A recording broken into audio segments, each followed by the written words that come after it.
Dear love, matagal ko nang napapansin ng best friend kong si Martina na may pagkadilulo siya o yung tinatawag nating delusional. Hindi ko alam kung dahil ba to sa kapapanood niya ng K-drama o kakabasa ng mga love stories dahil may mga kwento talaga siya sa akin na hindi ka panipaniwala. Pero dahil matalik ko siyang kaibigan ay patuloy pa rin akong nakikinig. Sobrang unrealistic na mga standards niya, lalo na sa pag-ibig. 15 years old pa lang naman kami. At wala pang kakayahan para makipag-date. Pero yung mga kwento talaga niya tungkol sa admirer niya ay medyo hindi nakapanipaniwala. Sa sobrang focus niya sa admirer niya na hindi ko malaman kung totoo nga ba hindi niya tuloy napapansin si Brent na siyang may gusto talaga sa kanya. Ilang beses na niya itong binabaliwala, habang si Brent naman ay patuloy pa rin na nanliligaw sa kanya at hanggang ngayon ay hindi siya tumitigil hanggat hindi niya nakukuha ang matamis na oo ni Martina, kahit sa umpisa pa lamang ay nagsabi na siya na hindi niya daw magugustuhan si Brent.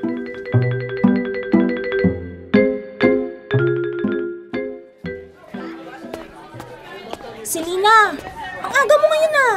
Uy Martina, kamusta? Oo, inagahan ko ngayon kasi napagalitan na ako ni Ma'am Eileen. Lagi na lang kasi akong late. Yan na nga bang sinasabi ko eh. Lagi ka kasing puyat. Ipagpatuloy mo na yan. Yung pagpasok mo na maaga. Gagawin ko yung best ko, kaso di ko talaga kayang hindi magpuyat. Ewan ko ba? Bes, may kwento ko. Ay, ano na naman yan?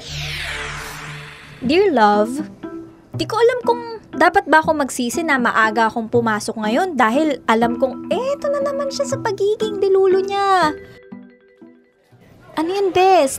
Anong kwento natin for today? Hindi na ako nagko-commute. Oo, talaga? Bakit? Hinahatid ka na ba ni Tito or bumili na ng sasakyan si kuya mo? No. Yung admirer ko, si Nikki. Niregaluhan siya ng dad niya ng car. Kasi birthday niya kahapon. Tapos, sinundo niya ako kanina sa bahay. And hinatid niya ako dito sa school. Oh? Talaga? Ano namang car niya? Oo, bestie. Kilala mo naman ako. Hindi ako maalam sa mga cars. Sobrang gulat ko kasi talaga kanina. Hindi ko na tuloy natanong pa kay Nikki if ano ba yung car niya na yun. Huh? Kaedad natin si Nikki, di ba? 15 years old lang din siya. Bakit nakakapag-drive na siya? Delikado yan. Wala pang license. Ano ka ba, bestie? Nasa probinsya naman tayo and wala namang mga harang sa kanya sa checkpoint. Kaya yun, sanay talaga siya mag-drive. Basta, mag-iingat ka mo siya, ha? Teka, bestie. Nga pala, magtatatlong buwan na kayong nagliligawan ni Nikki, pero hanggang ngayon, di mo pa rin siya pinakikilala sa akin. Ikaw naman, ang aga pa ng 3 months para ipakilala ko siya sa'yo. Saka na, kapag boyfriend ko na siya. Bakit? May bala ka bang sagutin si Nikki? Pinag-iisipan ko. Hi guys! Oh, good morning. Ang aga nyo at timala. Hindi ka late, Selena. Hoy Brent, inaantok pa nga ako eh. Ay, bakit pa kasi walang night classes? Hi Martina, kamusta? Nakatulugan mo ba ako kagabi? Di ka kasi nagre-reply. Brent, sorry. Tumawag kasi si Nikki, kaya nakalimutan na kitang replyan. Ay naku, si Nikki na naman. Ano ka ba? Di ko kaya mag-multitask mo. Ang haba talaga ng hair mo, Martina, no?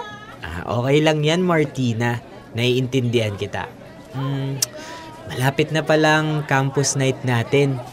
Pwede ba kitang ayain ng date bago tayo pumunta sa college night? Kailan nga to, Brent? Next Thursday sana. Teka lang, Brent, ha? Check ko lang yung schedule ko. Ay, sorry. Di pala pwede kasi may date kami ni Nikki that time. Eh, ang bilis naman ni Nikki, Bes, ha? Sorry. Pwede Wednesday, Brent? Talaga, Martina? Oo, sa Wednesday na lang. Wala nang bawian to, Martina, ha? Promise. Naku, tingnan mo nga yung ngiti ni Brent, oh. Grabe namang kilig yan. Sa wakas, Bes, at pinagbigyan mo na din tong si Brent. Kilig na kilig, oh. Uy, ano ba, Selena? Ano ba? Huwag naman naiiyak. Uy. Dear love, hindi ko din alam kay Martina kung bakit hindi niya nagugustuhan si Brent. Maayos naman siya, malinis sa katawan, matalino. Mahihain nga lang pero hindi gaya ng ibang lalaki na may kakayanan sa buhay. Simple lang si Brent pero alam kong seryoso talaga siya sa aking kaibigan. Na siya namang hindi ko maintindihan kung anong nangyayari. Magkasama kami ngayon ni Martina sa bahay nila. Dahil magkagrupo kaming dalawa sa isang science experiment project at syempre, hindi mawawala ang pagkadelulo niya. Alam mo ba si Nikki, gustong umaten sa campus night natin. Kaso, sabi ko hindi pwede ang outsider dun eh. Diba? Tingin mo ba pag pinaalam ko ito kila ma'am, papayag sila na may outsider? Bes, malabo yan. Kaya nga campus night eh. Ibig sabihin, exclusive lang sa campus natin yun. Sayang naman. Gusto pa naman niya na maging first dance namin yung isa't isa tapos siya yung date ko sa campus night natin. Ang KJ naman ng school. Alam mo, Bes, di kita maintindihan. Seryoso naman sa'yo si Brent, saka araw-araw mo siyang nakikita at nakakasama. Bakit pa ayaw mo sa kanya? Araw ko din naman kasi nakakasama si Nikki. Hinahatid pa nga niya ako sa school, diba? Oo, bakit ngayon wala siya dito? Kasi sabi ko busy ako. Alam mo, Bes, every time na sinasabi kong ipakilala mo sa akin si Nikki, hindi mo siya pinakikita. It's either busy siya, umalis sila ng family nila, or may sakit siya. Bakit ba ayaw mong ipakita sa akin si Nikki?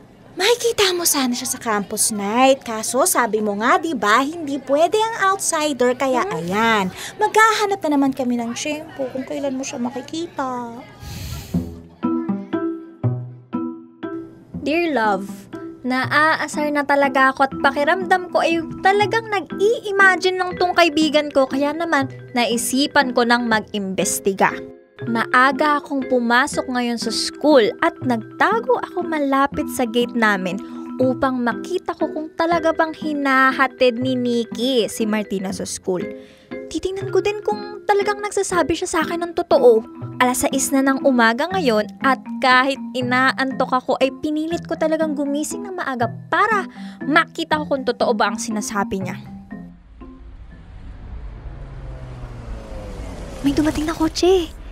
Kaya naman dali-dali akong nagtago malapit sa gate para makita ko kung sinong paparating.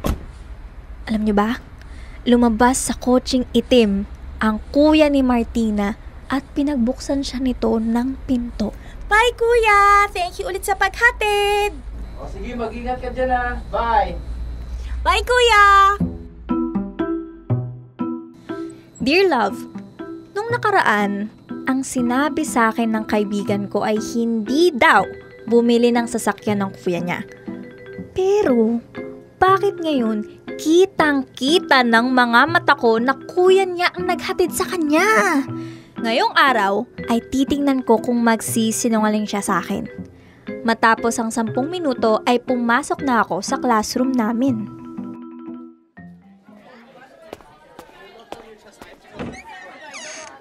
Selena! Ang aga mo ulit! Oo, ang aga ko ulit. Oh, di ba hindi na ako ganong nalilate? Congratulations! Ano, kamusta? Hinatid ka ba ulit ni Nikki? Oo naman! Sabi ko naman sa'yo, diba? Araw-araw akong hinahatid ni Nikki. Sobrang effort niya talaga sa akin. Grabe! Oo nga. Ang swerte mo naman kay Nikki, Bes. Saan ka nakakita ng lalaking kahit 15 years old, pwede nang mag-drive at hinahatid ka pa, ha? Tama ka dyan, Bes. Ang swerte-swerte ko talaga. Alam mo ba, nalungkot siya kasi hindi pwede yung outsider dito. Sabi niya, after daw ng campus night, susunduin niya ako. Tapos, magro-road trip kami. Ha? 12:00 na matatapos yung campus night natin. Saka, huy, parents ang dapat sumundo sa atin, di ba? Hindi ka makakalabas ng campus kapag hindi sila tito at tita ang susundo sa'yo. Kaya yan. E di sabihin ko na isama niya si kuya. kilala na ng kuya mo si Nikki? Yes, pati ni na daddy at mommy. Nakakapunta na nga siya sa bahay namin, di ba? Tapos ako na best friend mo, hindi ko pa rin siya nakikita. Makikita mo rin siya, promise. Dear love, hindi ko alam kung malulungkot ako o maaawa kay Martina. Hindi ko alam kung ano ang rason para gawin niya itong mga bagay na to, katulad ng pagiging delulu, nag-iimbento ng mga kwento. Nasasaktan ako na nagsisinungaling talaga siya sa akin at kahit nakitang-kita ng mga mata ko na kuya niya mismo yung naghatid sa kanya. Gusto kong makita talaga kung totoo ang sinasabi niya na hinahatid siya ni Nikki. Kaya naman, tumambay ulit ako sa gate ng maaga at inabangan siya. At gaya ng nasaksihan ko kahapon, ay, tamang-tama. Kuya niya ulit ang naghatid sa kanya at kinuhanan ko na ito ng video. Martina, malapit na yung campus night. May date kayo ni Brent, diba? Naku, hindi ko pa pala sinasabi kay Brent na hindi na ako tutuloy. Oo, bakit naman? Umuo ka na, diba? Nagsiselo si Nikki. Huh? Kayo na ba ni Nikki? Hindi pa. Oo. Pero kasi, nalaman niya kanina, nagselos tuloy siya tapos hindi niya na ako kinikibo sa sasakyan. Kanina? So, kung kanina, ibig sabihin, si Nikki ulit ang naghatid sa'yo ngayon? Yes. Sigurado ka? Oo, si Nikki naman lagi bes ang naghahatid sa akin. Eh ano to? Ito yung video na nakita ko mismo na yung kuya mo ang naghahatid sa'yo. Teka, ano yan? Kinukuhanan mo ko ng video? Oo, ilang araw na kitang nakikita na ang kuya mo ang naghahatid sa'yo. Alam mo, bes, kaibigan mo ko. Hindi. Kanina lang yan. Si Nikki talaga naghahatid sa akin parati. Alam mo ikaw, wala kang tiwala sa akin. Ay, bes talaga ba? Ako yung walang tiwala o ikaw? Alam mo, pwede namang sabihin sa akin na ayaw mo kay Brent. Pwede mo din siyang hindi pa asahin kaysa sa ganitong ginagawa mo. Niloloko mo ang sarili mo, niloloko mo ako, pati si Brent. Best friend ba kita? Totoong sinasabi ko na si Nikki ang naghahatid sa akin. Martina, tinanong ko din yung kuya mo nung nasa inyo ko kung may kilala siyang Nikki. Wala daw. Pati yung mga bulaklak na sinasabi mong galing kay Nikki. Ano yun? Ikaw lang din yung bumibili. Andito si Brent. Totoong totoo. Hindi galing sa imahinasyon mo. Tapos, hindi mo binibigyan ng pansin? Bes, hindi maganda yung ginagawa mo. I'm sorry. Nagsisinungaling ako. So, kung hindi ko pa pala to ginawa, patuloy mo akong lolokohin na mayroong Nikki? Hindi ko din alam bakit ko ginagawa to, pero napapasaya ko yung sarili ko sa ganitong paraan. Bes, hindi masaya na ikaw mismo ang nanloloko sa sarili mo. Pati kami na malalapit sa'yo, niloloko mo. Alam mo, kung hindi mo talaga gusto si Brent o kaya walang ni katiting na pag-asa na nararamdaman mo sa kanya, patigilin mo na siya. Hindi ko din alam, bes.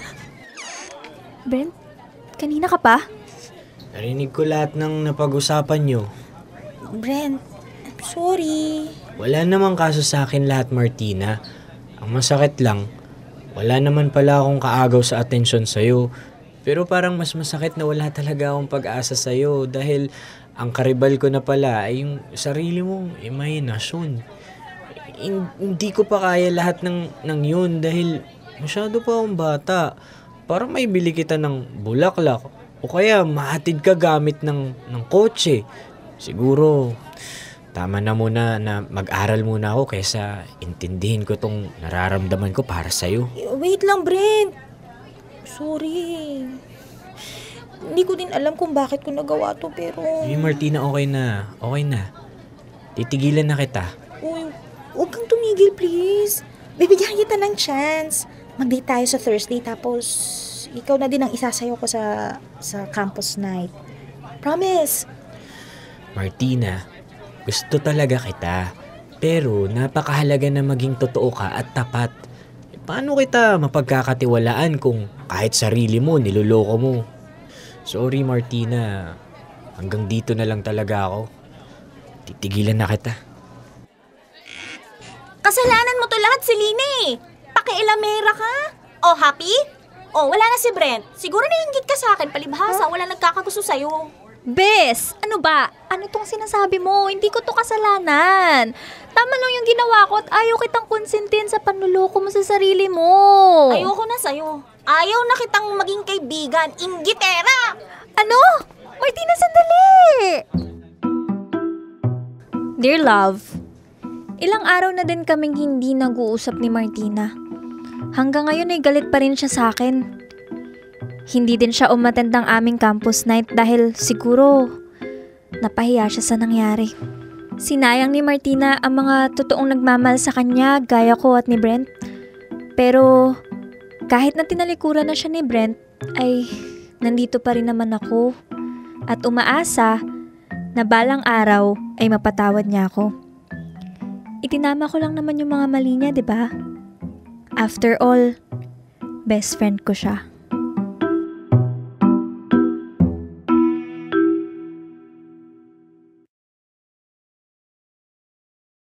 Kailangan pa bang i-memorize yan? Love Radio. Basic!